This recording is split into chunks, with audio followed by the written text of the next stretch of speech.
Okay, Jesse Lee Peterson and David Pakman have a debate, and this should be interesting. So this is going to be a first-time reaction, so check it out. Hello, this is Matt Criscuolo coming to you up close and personal. I know a little bit about David Pakman, and I know a little bit about Jesse Lee Peterson. I enjoy watching both of the shows for different reasons, although I haven't watched them too much lately. But I tend to watch a lot of conservative viewpoints and a lot of liberal viewpoints because I am not so interested so much in choosing a party or, I'm more intrigued with, the human, the way people interact with each other and why they interact with each other. I find that, the most fascinating part. Then, of course, then it goes down from there. But anyway, let's get right to this, shall we? Sort of an old friend to the show, I guess, although sometimes he throws me off the show. Jesse Lee Peterson is joining us. He is host of the Jesse Lee Peterson Show. He's host of The Fallen State, which I visited the studio when I was in Los Angeles. And Jesse, are you a pastor as well? Do I recall that correctly? Are you a Christian pastor? I am. Yes. You are. And what denomination? Non-denominational Christian. Okay. And I remember that your studio in LA, people may find this interesting. Is it also some kind of Christian counseling center? Do I remember that correctly, where you counsel young men?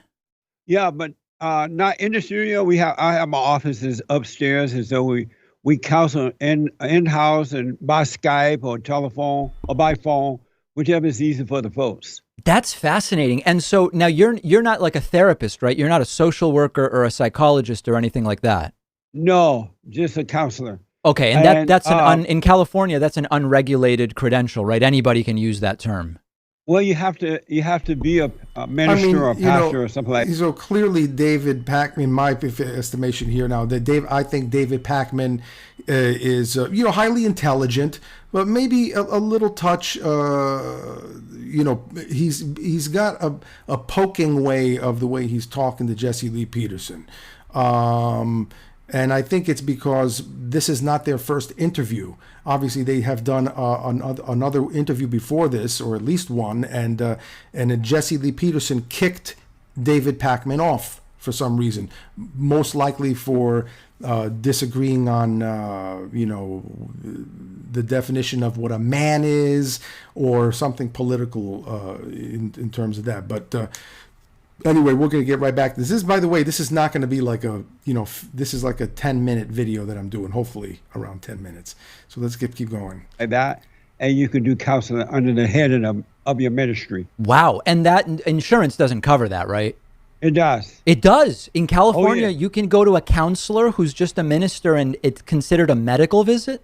100%. As a matter of fact, it's better that you come to me than the people with the degrees. Well, that's an opinion. That's an opinion, but I'm concerned with the legal piece. If you notice, and by the way, we are friends, David. Even though I had to throw you off one day, we still friends. Sometimes I throw my friends off. Okay, fair. But it's better that you come to me than a person with a degree, because if you notice, the educated people are dumb. They have no sense. I've not noticed that. I've not noticed. Jesse Lee Peterson is entertaining to listen to, but in a very, very strange way, because I'm not one of those people that thinks that Jesse Lee Peterson he certainly doesn't have my kind of worldview. He has a worldview. It's very biblical, but in a very strange way. He has a lot of his own personal interpretation he adds to.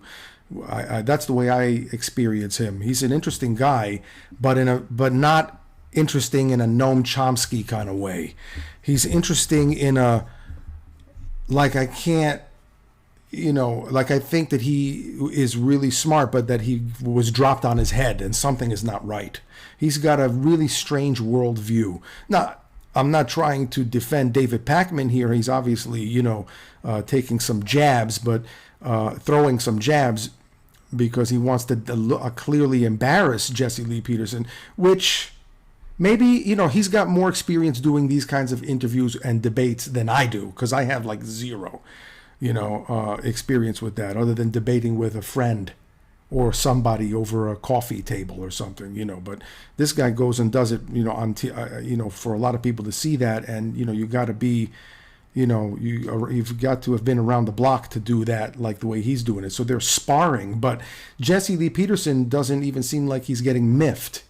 There's certain things about Jesse Lee Peterson that I actually really like, but he's definitely out there. But there are certain things that I actually definitely like about Jesse Lee Peterson. One of the things is that it doesn't look like he gets upset. Not the way an Italian American like me would. That's for damn sure. What is that? And they end up giving the people just before the people run out of money. They give them medication because the therapists, the trained therapists and counselors, psychologists and psychiatrists have no common sense. Well, but a lot of the people you just mentioned, can't even prescribe medication. So psychologists don't prescribe, neither do social workers. So what you're saying, it's not true, right? Well, what I'm saying is that people with degrees are dummies. They have no common sense. They're just repeated what someone told them. I got it. Okay, so that's to me is a very provocative but a little bit extreme to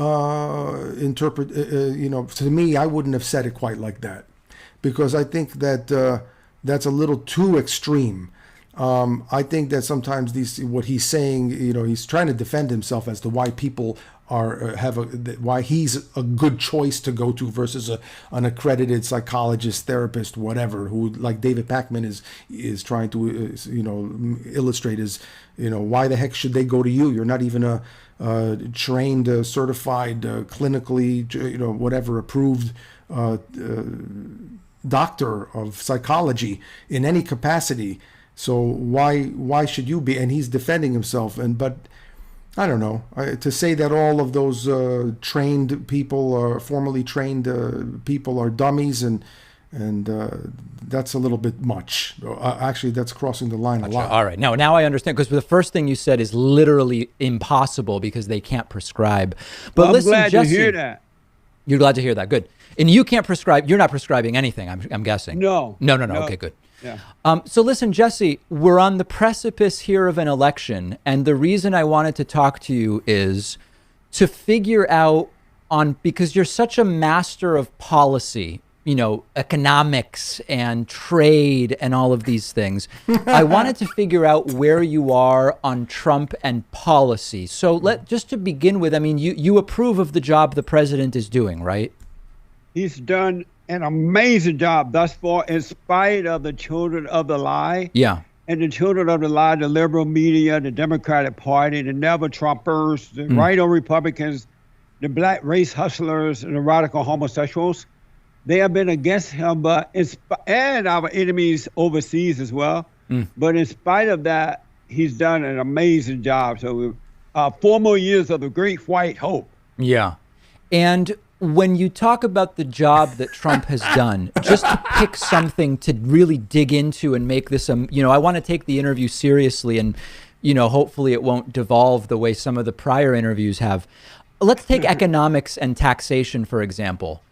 Do you like the Trump tax plan? And if so, what do you like about it? Well, thus far, I like the fact that he has cut back on taxes. He's giving more money to the workers rather than taking it. I like the fact that he has made it easier for small businesses to get going. Even though we have a Chinese virus situation right now, so the economy has stopped a little bit, but it's starting to come back. And due to the tax cuts and regulations, but let's pick something. Let's pick one thing. What has Trump done to make it easier for businesses to get going? By cutting back on so many rules and regulations that the Democrat had established. Like what's an example of such a rule? I don't have anything in mind right now. Yeah. But a lot of the rules and regulations that was preventing small businesses from starting have been taken away by the Great White Hope. Well, what would be the way David Pakman is saying, yeah, it's almost like he's saying, that's what I thought. You don't know what the hell you're talking about. That's another talking point that Republican conservatives have, and you can't back it up because you don't have any evidence. Now, I'm not making a judgment on whether or not what Jesse Lee Peterson is saying is true or not. I'm not saying that at all because I don't know for sure. I don't think that it is. But, you know, I'm more, you know, you see, that's the thing. It's important if you do have and I'm not taking a side here, but if you do make an assertion and make a claim, I think it's important to be able to back it up with some evidence and some statistics or evidence, you know, some data to support it, not just say it, because I think that's dangerous, because then people will start to pick up that narrative because it sounds fantastical and it could be true. But if it's not true and you still are touting that idea without real evidence, you're only just regurgitating what somebody else told you without maybe researching a little bit. I think that's risky. I try not to do that. And I might be doing that with certain things in my life, but I don't know. I try not to do that, man. If I'm going to say something, that's why I don't say much, because I don't know.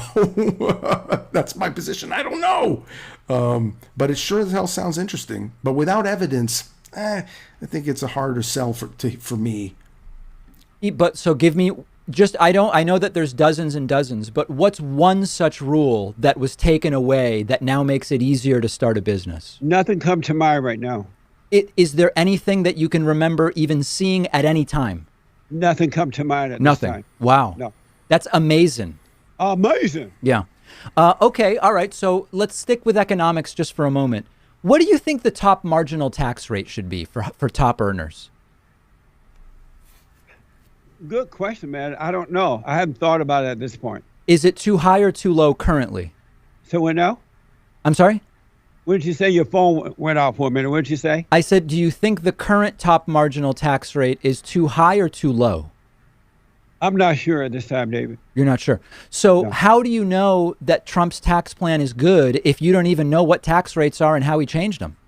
Well, because I haven't. Wow, David Pakman's style is that of a lawyer who's, you know, interrogating or cross-examining somebody.